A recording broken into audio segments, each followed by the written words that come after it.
understanding the Quran beyond recitation, through the intellectual and spiritual legacy of Dr. Isra Ahmed.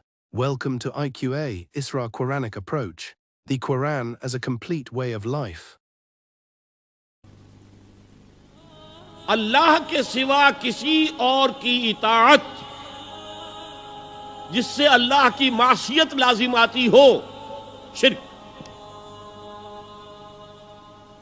لا طاعت لمخلوق فی معصیت الخالق، مخلوق میں سے کسی کی اطاعت نہیں ہوگی یہ اس معاملے میں جس میں خالق کی معصیت لازم آ رہی۔ ہاں، خالق کے احکام کے اندر والدین کا حکم بھی مانو، اطاعت کرو، اساتذہ کا حکم مانو، کسی اور کو اپنا لیڈر مانا ہے اس کا حکم مانو، لیکن ناٹ بیونڈ وہ جو سرکل ہے کتاب و سنت کا، اس سے باہر نہیں۔ لا طاعت لمخلوق فی معصیت الخالق، یہ آپ الجبرے کے فارمولے کے طور پر اپنے سامنے رکھیے، اب اسے اپلائی کیجئے جیسے فارمولوں کے ذریعے سے پھر بڑے بڑے وہ سم جو ہے وہ حل کیے جاتے تھے سوالات۔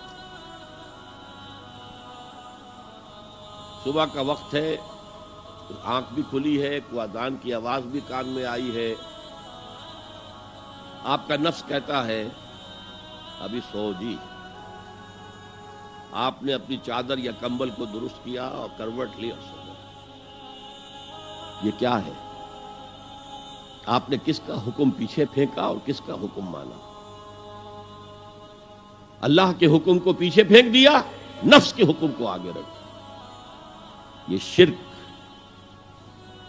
اس شرک کو جاننے والے بہت کم ہیں۔ مولانا روم نے خوب کہا تھا، نفس ماں ہم کم ترس فرعون نیست لیکن اورعون ایراعون نیست۔ میرا نفس بھی فرعون سے کم نہیں ہے۔ فرعون نے کہا تھا نا الیس لی ملک مصر وہذہ الانہار تجری من تحتی، کیا اس ملک مصر کی حکومت میری نہیں ہے؟ اور سارا جو یہ آب پاشی کا نظام ہے، انہار کا نظام ہے، وہ میرے کنٹرول میں نہیں ہے؟ جس کا چاہوں موگا کھلا رکھوں، جس کا چاہوں بند کر دوں۔ یہ تھا خدائی کا دعویٰ، انا ربکم الاعلی۔ تو مولانا روم کہتے ہیں میرا نفس بھی اس سے کمتر نہیں ہے۔ وہ کہتا یہ جسم میرا ہے، اس پر میرا حکم چلے گا، میں نہیں جانتا کون اللہ کون رسول، کیا حرام کیا حلال۔ تو فرعون سے کم تو نہیں ہے میرا نفس، لیکن اورعون اس کی بہت مدد تھی، فوج تھی، لاؤ لشکر تھا، تو اس نے زبان سے بھی کہہ دیا کھل کر انا ربکم الاعلی۔ میں مسکین ہوں، غریب ہوں، میرے پاس کوئی طاقت نہیں ہے، میں زبان سے تو کچھ نہیں کہہ سکتا، اندر سے میرا نفس یہی کہتا۔ یہ نفس کی حکومت قرآن کہتا ہے، میں حیران ہوتا ہوں، دو جگہ یہ مضمون آیا ہے، ارأیت من اتخذ الہہ ہواہ افانت تکون علیہ وکیلا۔ اے نبی تم نے دیکھا اس شخص کو، اس کے حال پر غور کیا جس نے اپنی خواہش نفس کو اپنا الہ بنا لیا ہے۔ اللہ اکبر، الہ، لا الہ الا اللہ، کلمہ توحید کا مرکزی لفظ یہاں آ رہا ہے، من اتخذ الہہ ہواہ، جس نے اپنی خواہش نفس کو اپنا معبود بنا لیا، الہ بنا لیا۔ افانت تکون علیہ وکیلا، کیا آپ ایسے شخص کی کوئی ذمہ داری لے سکتے ہیں؟ سود حرام ہوا کرے جی، حرام ورام، ہمارا دھندا جو ہے وہ آگے بڑھ نہیں سکتا، تو اللہ کے حکم کو پیچھے ڈالا، نفس کے تقاضے کو آگے رکھا۔ کون معبود ہے آپ کا؟ نام عبداللہ رکھیے، نام عبد الرحمن رکھیے، ہے عبد النفس، نفس کے بندے، نفس کے غلام۔ یہ میں نے یوں سمجھئے کہ جیسے میں نے ہجرت اور جہاد کی ڈیفینیشنز کی تھی۔ ہجرت کا بیس کیا ہے؟ پوچھا گیا ایو الہجرت افضل یا رسول اللہ، اے اللہ کے رسول بتائیے سب سے اعلیٰ ہجرت کون سی ہے، افضل؟ فرمایا ان تہجر ما کرہ ربک، ہر اس چیز کو چھوڑ دو جو تمہارے رب کو پسند نہیں۔ آج رات ہی سے آپ ہجرت شروع کر سکتے ہیں۔ جائزہ لیجئے کیا کیا چیزیں میری زندگی میں خلاف شریعت ہیں، تو اللہ کو ناپسند ہے، فیصلہ کیجئے کہ آج کے بعد نہیں ہوگی، ہجرت شروع ہو گئی۔ افضل الہجرہ، سب سے افضل ہجرت شروع ہو گئی۔ لیکن ٹاپ پر لے جائیے تو یہ ہجرت، جب اللہ کے دین کو قائم کرنے کی جدوجہد اس مرحلے پر آ جائے کہ اب باطل کے ساتھ ٹکراؤ ہے